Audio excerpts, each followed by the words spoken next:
How do we sustain success? Well, Albert Einstein said, learn from yesterday, live for today, hope for tomorrow. The important thing is not to stop questioning. Hello, I am Juan Navarro. This is Advanced Quality Programs, and I invite you to explore the quality philosophies to apply them to our everyday life. Welcome to Advanced Quality Programs with Juan Navarro. In this podcast, we're going to dive deep into the world of quality and leadership philosophies that drive successful businesses and great leaders to actually apply them to your everyday life. So if you're ready to improve your life, one quality principle at a time, let's get started. Today, we will discuss a critical aspect to plan our future work. The objective in this final step of the path of quality is to conduct a retrospective and analyze and establish the groundwork for valuable lessons learned that facilitate the application of our strategy and what we just went through for future undertakings. And of course, it's worth celebrating. Yeah. So let's begin with the essential step of reflecting on the entire process and assess every step taken backwards to reach this point. We have to analyze what went well and identify those areas that could have been improved. In formal settings like companies and industrial organizations, this is the time where we are creating a comprehensive final report detailing all the process, all the resources that we used, and the progression until the final conclusion. In this report, we will take account all of the activities that we went through, all along with the dates, the resource that we invested, and the achieved results. This accumulation of knowledge in a formal conclusion will mark the appreciation for the time, the effort, and everything that we invested to get these achievements. It is always a good idea to host a small celebration that involves everybody who contributed to achieve these goals. Now is the best opportunity to secure the present and to secure the future success of our strategy by embracing the very well-known concept of sustainability. Or is it well-known? Let's understand sustainability, okay? So sustainability denotes a system's ability to develop and fulfill the present needs without compromising the resources and opportunities for the future growth and development. It entails striking a balance between our system, its environment, and the resources using by our system. Yeah? The term sustainability originates from sustainment or maintenance, meaning that a system can maintain itself. When the prefix self is added, like in self-sustaining, it means that the system can sustain itself independently. Let's consider the example of the student who lives with the parents until completing the studies. Initially, the student's needs are met through the parents' resources. However, upon entering the workforce and generating personal resources, the student becomes a self-sustaining being, meeting his or her needs independently. Now, when is a system self-sustainable? First of all, a system to be self-sustainable, it must ensure that all activities within the system can run and improve without causing harm for itself or to the environment. The system should efficiently use the resources.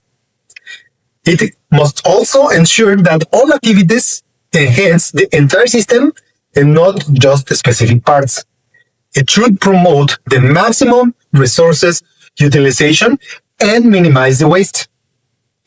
It should seek for restoration of damages. It should encourage self-sufficiency. It should acknowledge the significance of natural state and well-being. It should also advocate for the use and implementation of clean procedures, methods, and technologies, not only locally, but on a global scale, so say in the environment or in the global industry, and it should achieve sustainability and quality life. Yeah. So returning to our original topic and considering this the final step on the path of quality, challenges often stem from deviations from the ideal state. Sustainability is a concept that acts as a guiding force, steering us back to that ideal state, fostering positive change.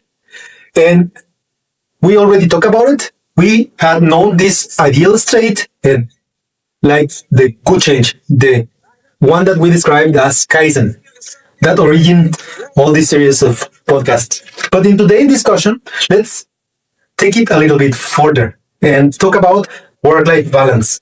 Concept that is very popular in nowadays culture, but there might be a misconception that prevails, often focusing on doing less and enjoying more, and labeling it as work-life balance. Let's revisit this notion. To maintain balance in a system, the sum of all the forces must equal zero. Yeah? So when one side of the system starts tripping, some counterweights are necessary to restore balance. Achieving a balanced life, happiness, self-realization, and success requires discipline, hard work, and not only gratification on social media likes. So you really need to start searching for right balances. Yeah? The key lies in revisiting the discussion that we have been through this podcast series. Achieving quality, much like balancing our life, is not an overnight feat. Work-life balance in a life of quality is a continual accumulation of efforts and discipline that brings that happiness and that balanced life that you would like to enjoy. If you desire more enjoyment in your life, you should focus on refining your daily habits and routines that fosters that balance rather than neglecting essential parts that you don't like in your work and everyday life.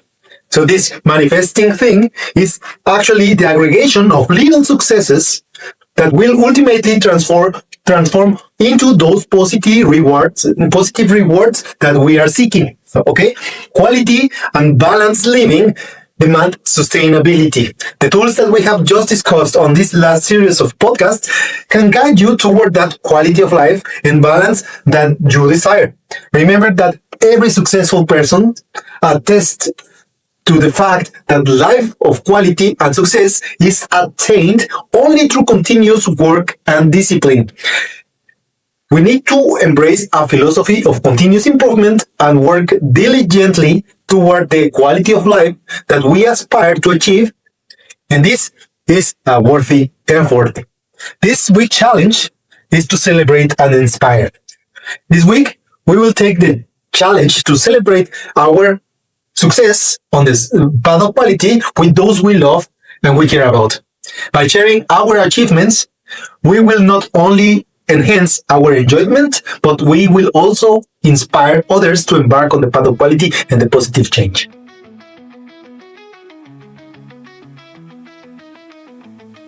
And that's it.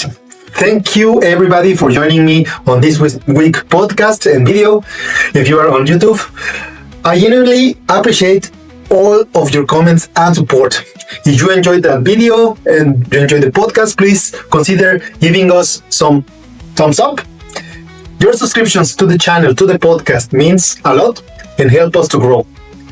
As we part ways for this week, I leave you with a powerful quote from Helen Keller. Character cannot be developed in ease and quiet.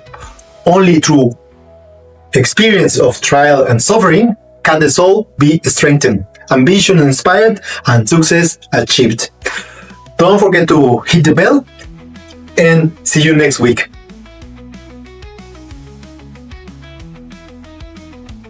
One small change triggers everything. Watch how agile thinking works. Inspect, adapt, repeat. Each step builds the next, creating confident, unstoppable momentum. This is the Quality Mindset by Juan Navarro. Get your copy now.